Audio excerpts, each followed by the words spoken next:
دنیا پر از رابطه‌های مختلفه که خیلی‌ها درکشون نمی‌کنن. یکی از این رابطه‌ها رابطه شوگر مامی‌ها با پسرهای جوونه که خیلی‌ها در موردش حرف میزنن. من حامدم و به کانال فارسی هاب خوش اومدید و توی این ویدیو می‌خوایم بهتون بزرگترین و مشهورترین شوگر مامی‌های دنیا رو معرفی کنیم. لطفاً یادتون نره که یه لایک به ویدیو بکوبید و اگه تا حالا عضو خانواده فارسی هاب نشدید کانال رو سابسکرایب کنید و زنگوله رو هم بزنید تا اولین نفر از ویدیوهای بعدی ما با خبر بشید.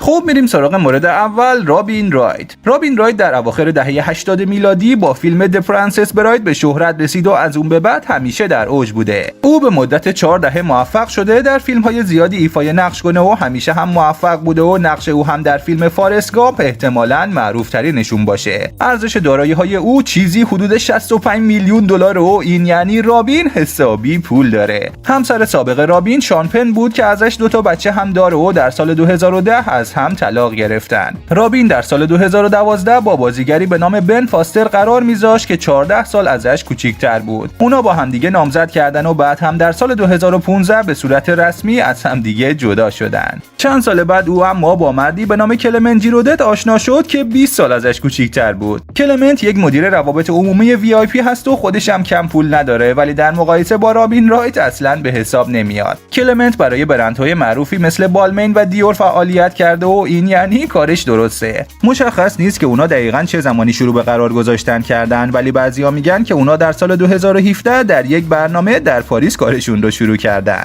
بعد از اون اونا در سال 2018 در جنوب فرانسه با همدیگه ازدواج کردن و هنوزم با همدیگه هستن.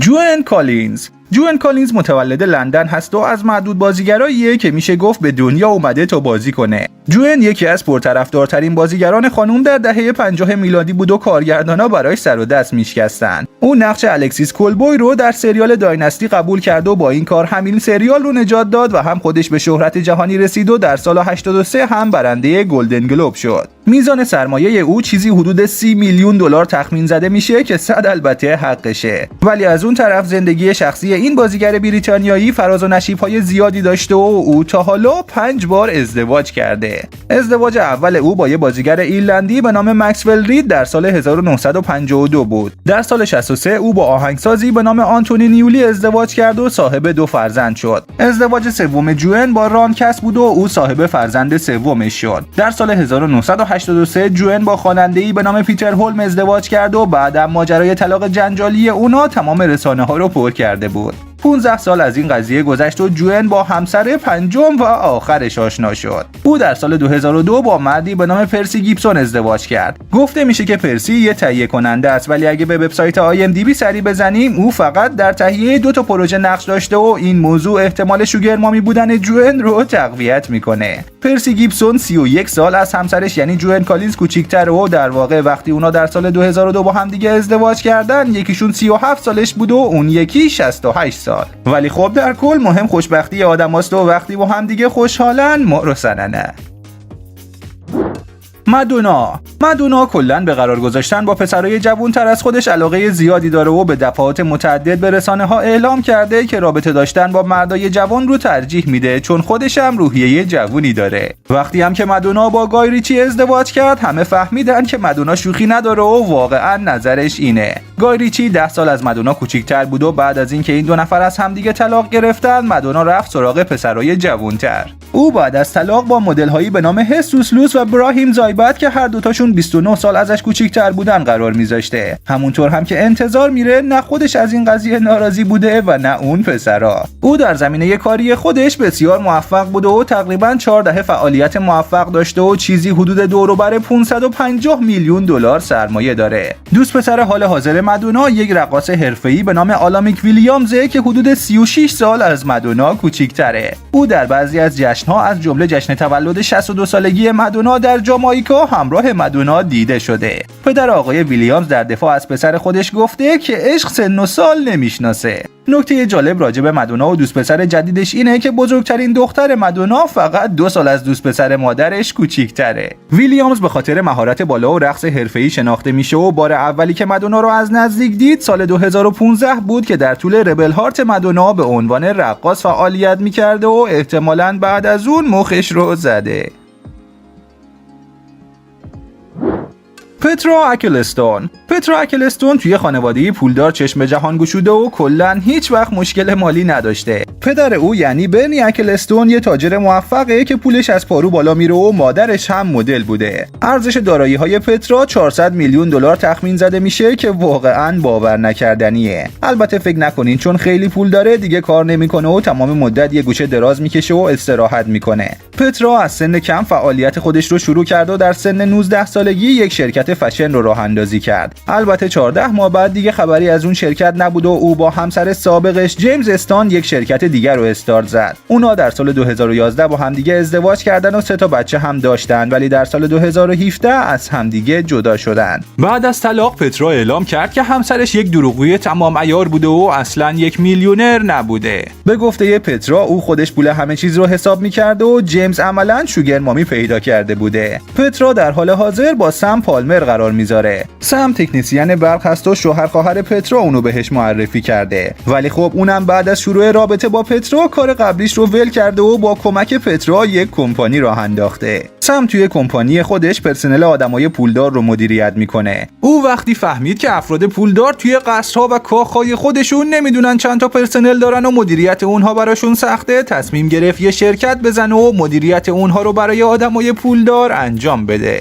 الانم به لطف سرمایه‌گذاری پترا خانم شوگر مامیش کارش گرفته و حسابی موفق شده.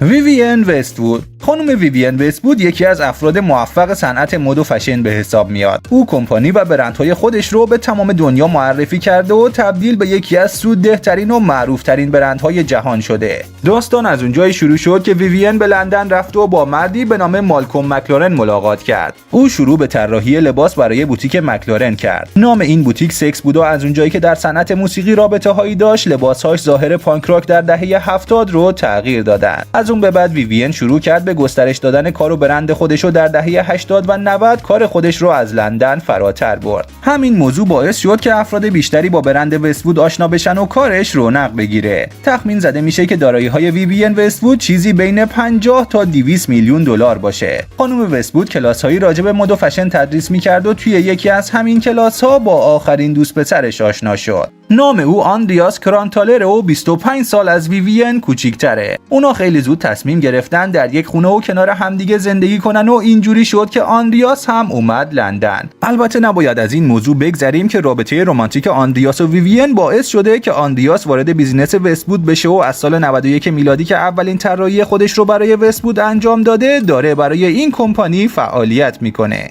تقریباً به مدت 30 ساله که آندریاس یکی از طراحان اصلی برند وست‌وود هست و میشه گفت یکی از دلایل این موضوع رابطه او با ویوین بوده که خیلی ها میگن شوگر مامی آندریاسه.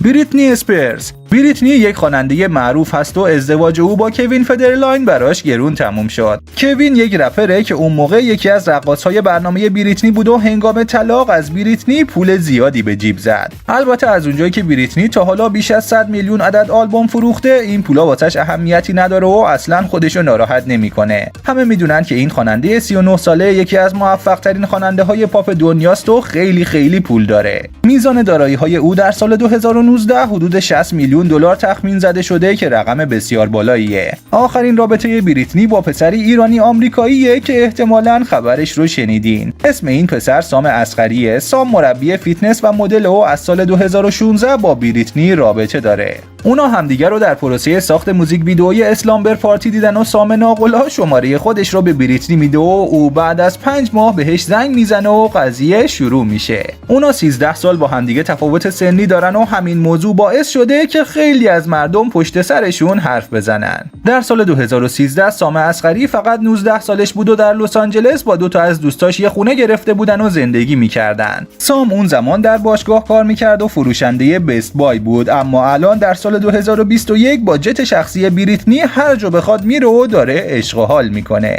خب حالا فکر میکنین که دلیل موفقیت سام اصغری چی بوده؟ اول اینکه او قبلا 130 کیلو بوده و 45 کیلوگرم وزن کم کرده تا بتونه به عنوان مدل و بازیگر ظاهر بشه که واقعا کارش آفرین داره. همین پیشرفت او باعث شد که بتونه با بازیگرها و خواننده‌های زیادی آشنا بشه و یکی از این خواننده‌ها بریتنی بوده. ساندرا بولاک جذاب تا حالا 2 بار موفق شده که بیشترین درآمد سالیانه برای یک بازیگر خانم رو به دست بیاره و جایزه اسکار رو هم برده. فیلم هایی که ساندرا توی اونها نقش اول رو داشته بیش از 4.8 میلیارد دلار فروش داشتن که یک رقم باور نکردنیه و همین موضوع باعث شده که دارایی این بازیگر خیلی زیاد بشه. ارزش دارایی این بازیگر آمریکایی چیزی بین 200 تا 250 میلیون دلار تخمین زده میشه. البته ساندرا فقط بازیگر نیست و یک تهیه کننده موفق هم در نظر گرفته میشه. طلاق او و جسی جیمز در سال 2010 خیلی جنجالی شده بود و همه جا از اون صحبت میکردن. اما خب 5 سال بعد از این قضیه، یعنی در سال 2015، او با یک عکاس به نام برایان رندل وارد رابطه شد. اونا وقتی با هم دیگه آشنا شدن که یکی از دوستای ساندرا پیشنهاد داد که برایان به عنوان عکاس جشن تولد پسر ساندرا حاضر بشه و ازشون عکس بگیره. برایان قبل از اینکه وارد عکاسی حرفه‌ای بشه یک مدل بود و حتی عکسش روی مجله ووگ پاریس هم رفته بود. او برای برندهای معروفی مثل هوگو باس و سن لورنت هم به عنوان مدل کار کرده بود و در کل درآمد او اصلاً کم نیست و زندگی خوبی رو میگذرونه. اما خب اصلاً نمیشه درآمدش رو با ساندرا مقایسه کرد و همین موضوع باعث شده که خیلی ها به ساندرا لقب شوگر مامی رو بدن.